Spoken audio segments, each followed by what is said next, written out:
안녕하세요. 여러분, 임숙희입니다. 히브리인들의 아름다운 인사가 있지요. 샬롬. 여러분에게 평화가 있기를 바랍니다.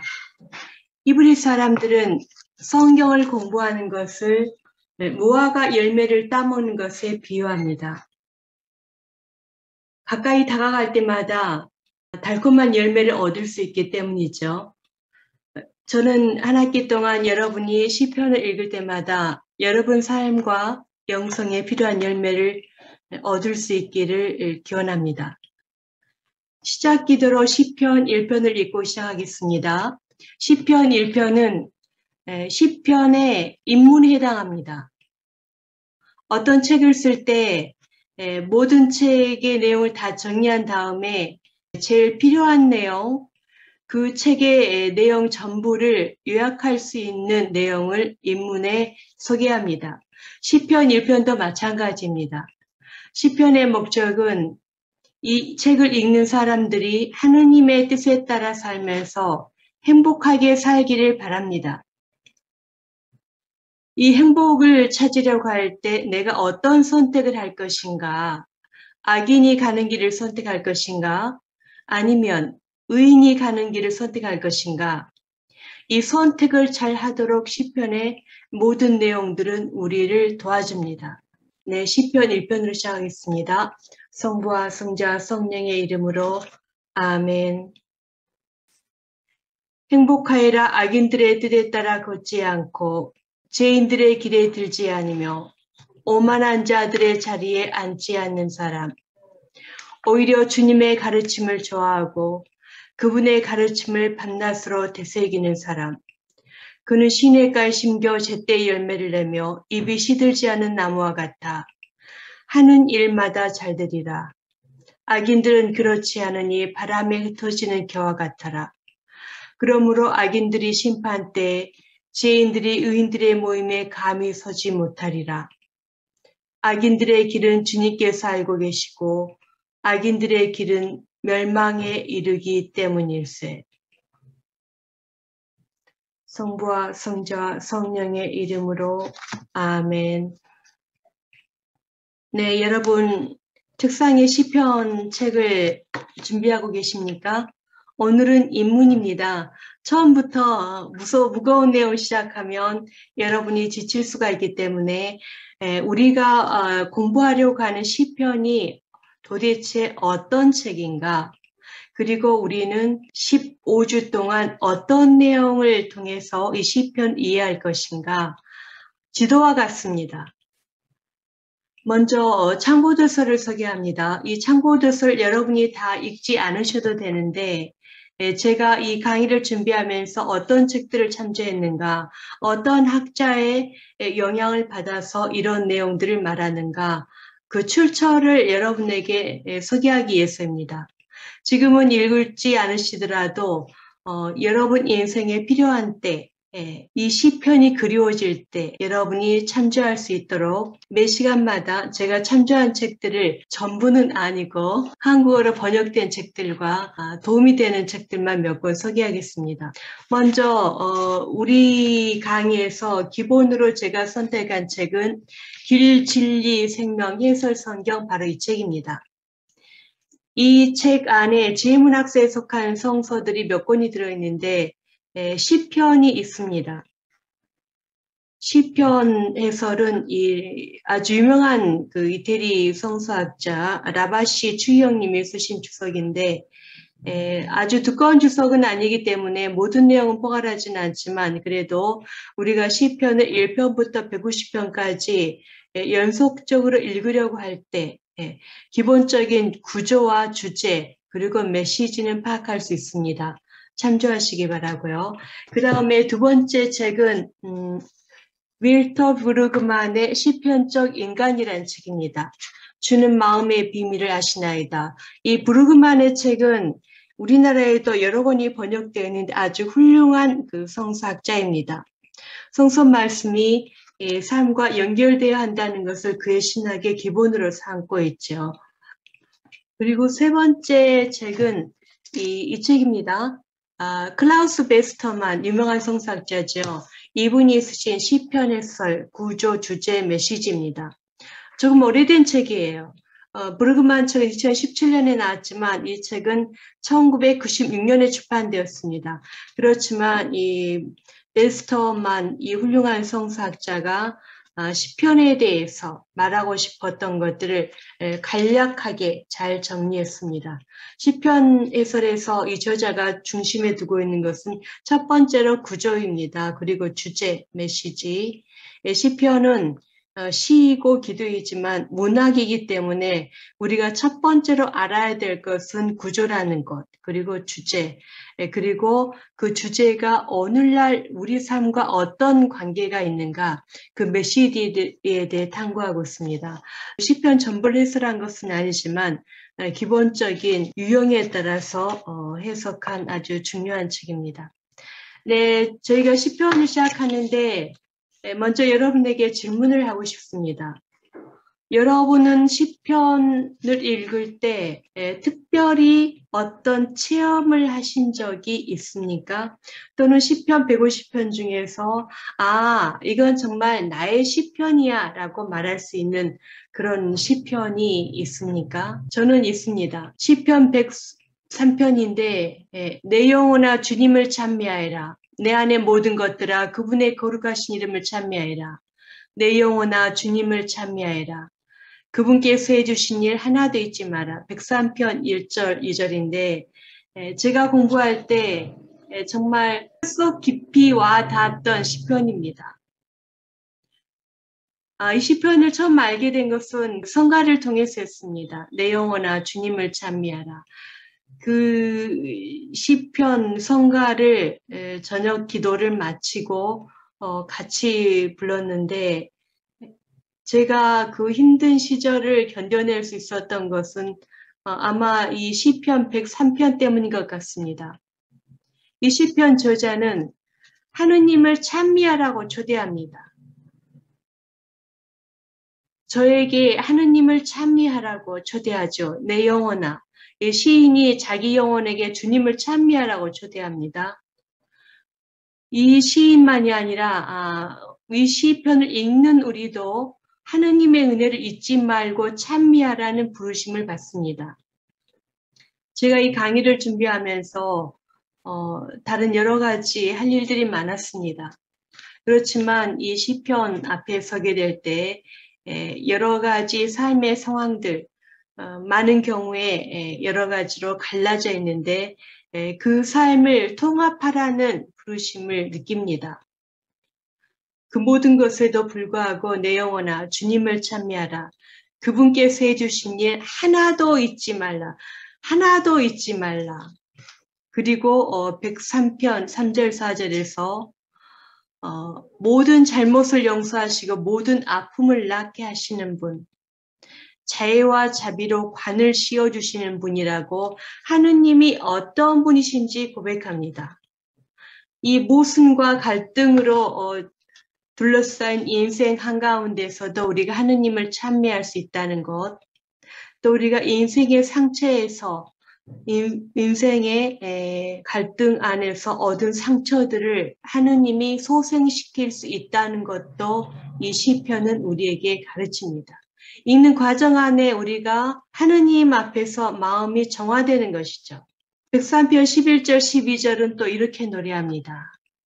오히려 하늘이 땅 위에 드높은 것처럼 그분의 자애는 당신을 경외하는 이들 위에 굳세다.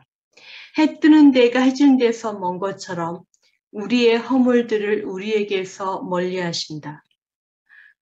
이 체험은 비행기를 타고 막 이륙한 사람의 체험이 어떤 것일까를 상상해 보면은 우리가 이 시인의 마음에 공감할 수 있습니다.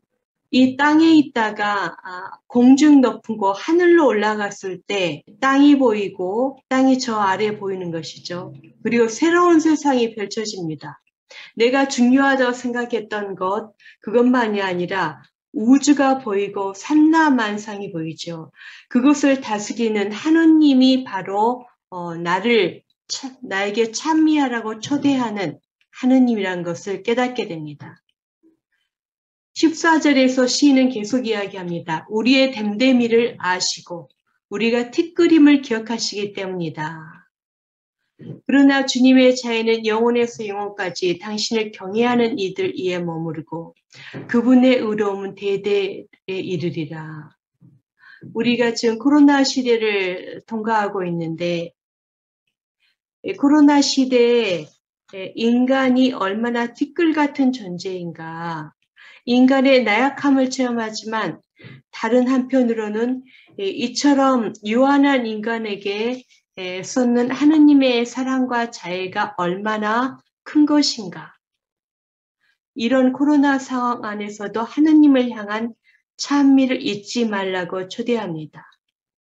또 지금 이 순간 이 하느님 찬미가 또 우리에게 얼마나 필요한 일인가. 근본적인 태도를 잊지 말라고 우리에게 가르칩니다. 여러분은 어떤 시편을 마음에 두고 힘들 때마다 읽어가면서 하느님께 여러분의 삶을 드러내고 있습니까? 두 번째로 제가 말씀드리고 싶은 것은 많은 시편들에 다양한 인간 체험들이 등장하는데 이 시편의 시인들이 이 시에서 말하는 것은 자신의 내면입니다. 자신의 내면을 드러내서 생각과 감정을 드러내는 것을 경멸하지 않았다는 것. 예로 34편 1절에서 22절을 볼 수 있습니다.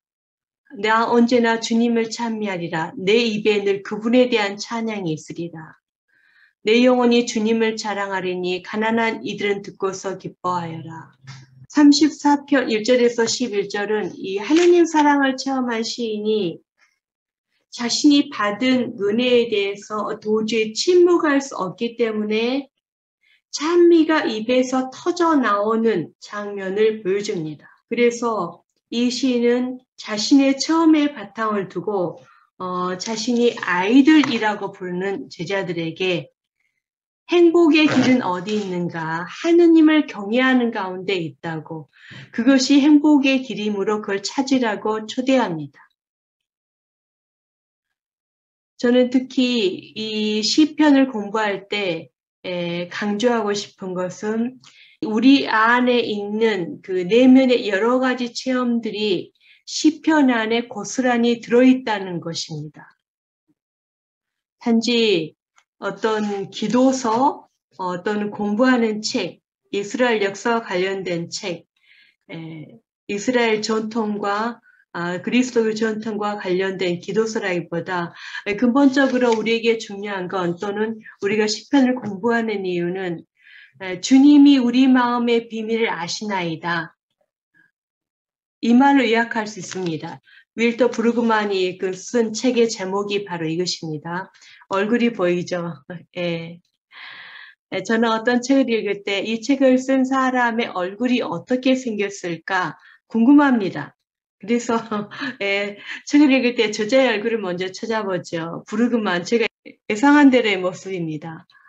안식일을 지키는 사람은 7날을 다르게 살 것이다. 시편적 인간이라고 큰 제목을 붙이고 부제목이 주는 마음의 비밀을 아시나이다. 이렇게 붙였습니다. 왜 이런 제목을 붙이게 되었는가? 이 제목은 성공의 공동 기도서에서 차용한 말입니다. 성공의 전례에 따르면 성도들은 주님의 만찬 직전에 자신의 마음의 정결을 위해서 기도합니다. 하느님을 내 마음의 비밀한 사연들을 아시는 분이라고 찬미합니다. 대단히 아름답습니다. 전능하신 하느님, 주께서는 모든 사람의 마음과 소원을 다 아시며 은밀한 것이라도 모르는 바 없사오니 성령의 가마로 우리 마음의 모든 생각을 정결케 하시어 주님을 진심으로 사랑하고 주님의 거룩하신 이름을 공경하며 찬송하게 하소서. 이 성공의 기도문에서 이 책 제목이 나왔는데요. 왜 이런 제목을 붙였는가? 브루그만은 이렇게 이야기합니다. 서문에서 시편 전체를 읽어보면 각 개인은 물론이고 공동체가 가진 마음의 모든 비밀한 사연을 대해서 시편이 해명을 해준다고 말합니다. 시편에 인간의 다양한 그 내밀한 사연들이 등장합니다. 극단적인 것 두 가지를 들자면 하느님 앞에서의 황홀함, 하느님과 함께 있는 것에 일치하는 것에 대한 그 놀라운 기쁨이 있고 그 반대에 절망의 나락에까지 떨어진 그 고통의 애침이 있습니다. 황홀함과 고통. 이 황홀함과 고통은 우리가 다른 사람에게 쉽게 드러낼 수 없는 감정들이 있죠. 대부분 우리는 이런 극단적인 감정을 드러내는 것을 두려워합니다. 또 이런 감정들 내가 표현한다고 하면은 사람들은 이상하게 생각하겠죠. 그런데 부르그만은 이런 인간의 감정들을 솔직하게 드러내는 것이 교회뿐만 아니라 정치 공동체 그 건강에도 아주 중요한 요소라고 이야기하고 있습니다. 그래서 이 시편 책의 제목을 이렇게 붙였다는 것이죠. 그래서 이 책을 쓴 그 부르그만의 서문 다음에 이 책의 편집자가 다른 서문을 썼습니다. 브렌트 스트론 프롤로그라고 제목을 붙였는데 부르그만이 쓴 것보다 제가 보기에는 스트론이 쓴 프롤로그가 이 책을 더욱 아름답게 설명한 것 같습니다. 이 저자는 이렇게 이야기합니다. 우리는 마음속에 비밀을 간직할 만큼 병들어 있다. 시편이 왜 존재하는가? 우리를 위한 치유, 세상을 위한 치유. 그것 때문에 시편이 존재한다. 그리고 시편은 하느님 앞에 어떤 마음의 비밀도 숨길 만한 곳이 존재하지 않음을 증언한다. 그래서 이 프롤로그에서는 시편이 가진 어떤 그 엄청난 힘, 삶을 변화시키는 힘을 일종의 그 삶의 대본이란 용어를 통해 표현합니다. 대본, 여러분 연극을 보러 가시면 대본이 있지요. 우리 앞에서 등장인물들이 각자 자기 역할을 합니다. 우리는 그 연극을 보면서 그 대사들을 통해서 우리 자신의 감정을 이입시키면서 공감합니다. 그래서 이 시편에 등장하는 그 많은 시인들, 그 사람들은 마음속 비밀한 사연들을 토설하기에 준비하고 있는 정직한 남녀 신앙인들이라고 말합니다. 이 저자가 왜 시편이 인간의 그 마음을 치유하는가에 대해서 5가지를 이야기합니다. 첫째, 사람들은 대부분 동일한 문제가 있다. 시편을 읽으면서 저 시인과 같은 감정을 나도 느꼈어. 나도 저런 상황에서 몹시 슬펐어. 정말 비극적인 상황이었어. 동일한 문제가 있다는 것이죠. 두 번째, 사람들은 비밀을 공유하며 서로에게 용기를 줄 뿐 아니라 일치감을 맛봅니다. 세 번째, 어떤 비밀을 나누게 될 때 변화를 가져오는 잠재력을 갖습니다. 내가 어떤 비밀을 드러낼 때 나는 바뀔 수가 있다는 것이죠. 내 비밀을 자기 비밀을 고백하는 사람은 물론이고 또 내 비밀을 들은 사람들도 즉각적이진 않지만 점진적으로 변화한다고 말합니다. 그리고 네 번째는 자신의 이야기를 정직하게 글로 쓰는 것이 육체적, 정신적 건강이 얼마나 유익한가. 그리고 5번째, 마음의 비밀을 드러내는 이 책에는 폭로하는이라고 번역이 되어 있는데 일종의 거룩한 분위기가 담겨져 있다. 그래서 시편이 때로는 하느님께 하소연하면서 다시는 하느님 보지 않을 것처럼 원망을 하기도 하고 때로는 원수들을 저주하기도 하지만 그렇게 폭력의 언어, 비극의 언어, 좌절의 언어가 들어있는 시편도 일종의 거룩한 기도의 분위기가 담겨 있다는 것이죠. 그래서 이 시편은 하느님께 다른 존재가 아니라 하느님께 우리 마음에 은밀한 사연들을 토설하게 하는 변화를 줄 수 있는 힘이 있다는 것.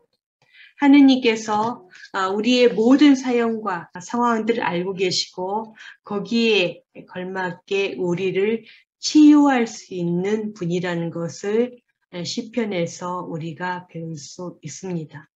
이 2004년에 프랭크 워렌이라는 작가가 포스트 시크릿 프로젝트라는 아주 유명한 프로젝트를 시작했습니다.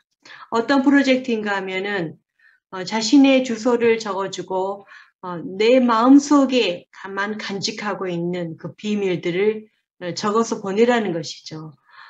누가 썼는지 주소도 없습니다. 다만 내 마음속에 간직한 비밀들을 이 프랭크 워런에게 보내는 것이죠. 이것이 포스트 우편이죠. 시크릿 비밀 프로젝트입니다. 정말 이 프랭크 워런에게 엄청난 그 우편물이 전달되었습니다. 그래서 이 저자가 이 사연들을 모아서 6권의 책을 만들었습니다. 이 책에 들어있는 그 마음의 비밀들 굉장히 그 다양한 내용들이 들어있는데 보통 이제 그 엽서를 보낼 때 사진을 찍어서 또는 그림 위에 자신의 사연들을 적어서 보내는 것이죠. 나는 반지를 끼지 않아요. 반지가 없어서가 아니라 그녀를 사랑하지 않기 때문이에요. 나는 엄마처럼 되지 않기에 매일 의식적으로 노력해요. 그리고 나는 별명은 떡순이다. 나만 알고 아무도 모른다. 여러분이 만약에 이 포스트카드에 여러분의 이름을 적지 않고 프랭크 워런에게 보낸다면 어떤 마음의 비밀을 보내고 싶습니까? 이 프랭크 워런이 이 프로젝트를 진행한 뒤에 자신이 한 그 체험들을 이야기합니다. 자신에게 이런 사연을 적어서 보내는 사람들이 얼마나 많은 치유를 받았는가. 그리고 어느 누구에게도 말할 수 없던 사연을 이 워런에게 전하면서 또 얼마나 많은 사람들이 생명을 포기하고 싶은 유혹에서 벗어났는가. 그런데 이 포스트 시크릿과 시편 사이에 어떤 유사성이 있고 또 차이점이 있습니다. 공통점은 마음의 은밀한 사연들을 다 표현한다는 것이죠. 그렇지만 이 포스트 시크릿에 표현하는 것과 시편의 언어들을 통해서 표현하는 것에는 차이가 있습니다. 시편은 우리가 은밀한 마음, 은밀한 사연을 표현할 수 있는 그 대상이 하느님이라고 말합니다. 그래서 절대적인 존재인 하느님께 찬미만이 아니라 슬픔, 탄식, 분노, 경로, 저주마저도 그분께 우리가 말할 수 있다. 그래서 시편은 하느님 앞에 선 우리를 위한 폭로의 자리며 대본이라고 말합니다.